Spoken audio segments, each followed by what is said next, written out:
This is intimate, isn't it?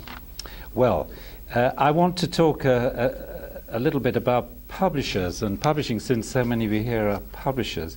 I must crave your forgiveness just if I look a bit woozy. It's now 6 o'clock in the evening where I was yesterday, so I'm just thinking of winding down for the day. But I'm delighted to be here in Pierre, which I think of now as a kind of second home, though I've not been here very much. But I mean, wherever your publisher is a kind of home. It's home in the sense that this is the place where my book was delivered. And that word has is a nice pun, really, because it we know that it was delivered into the warehouse because Martin took a film, made a film, which I think must have universal interest. Who could resist that?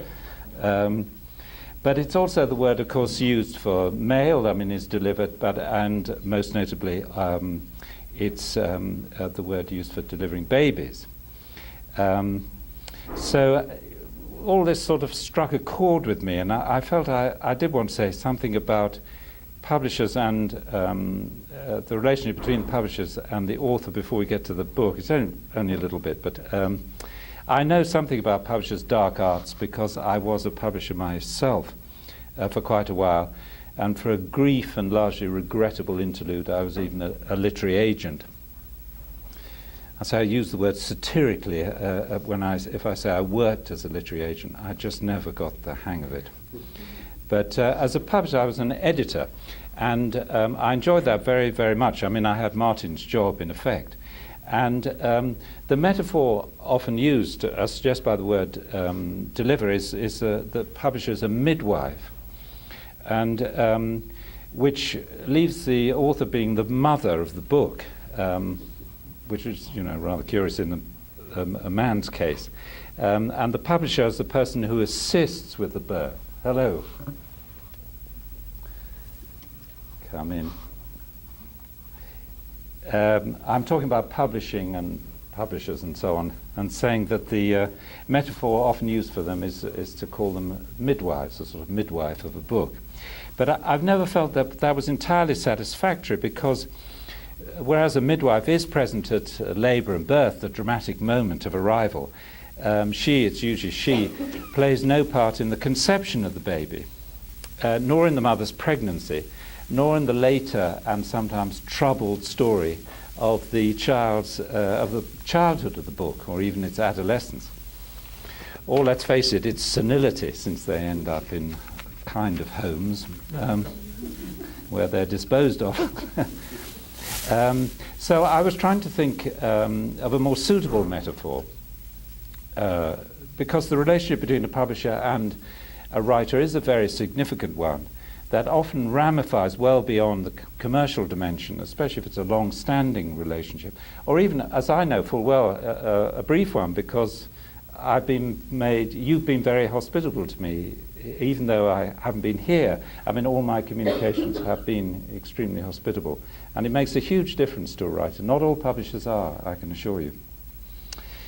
Anyway, just to pursue this for a while, if the book is a baby and the author is a mother, then the publisher, I thought, maybe could be seen as a grandparent.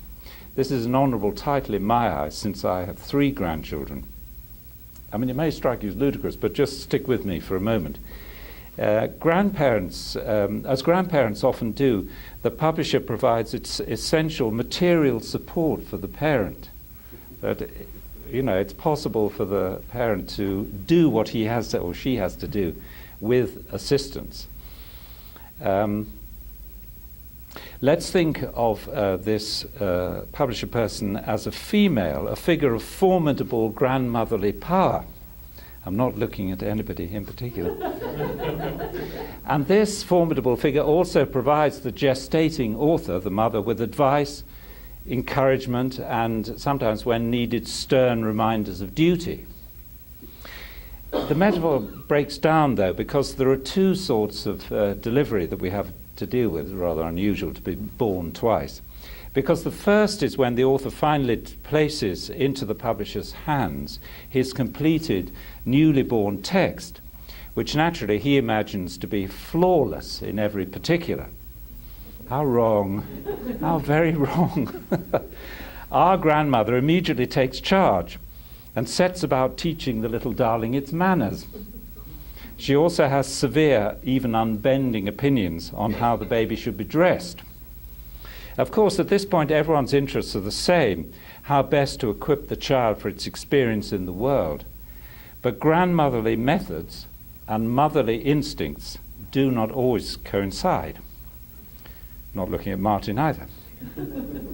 Then there's a second delivery, which may bring a fond tear to everyone's eye, because that's the finished book, transported from the printer's delivery suite into the postnatal ward of the warehouse. You see, I'm flogging this, really, but anyway.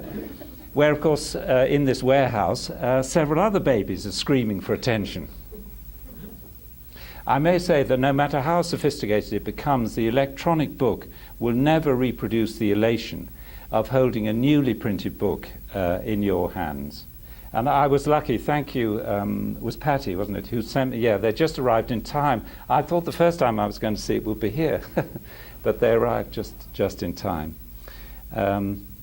So, although this is by no means my first child, as Martin said, I'm glowing with maternal pride, as if it were my first.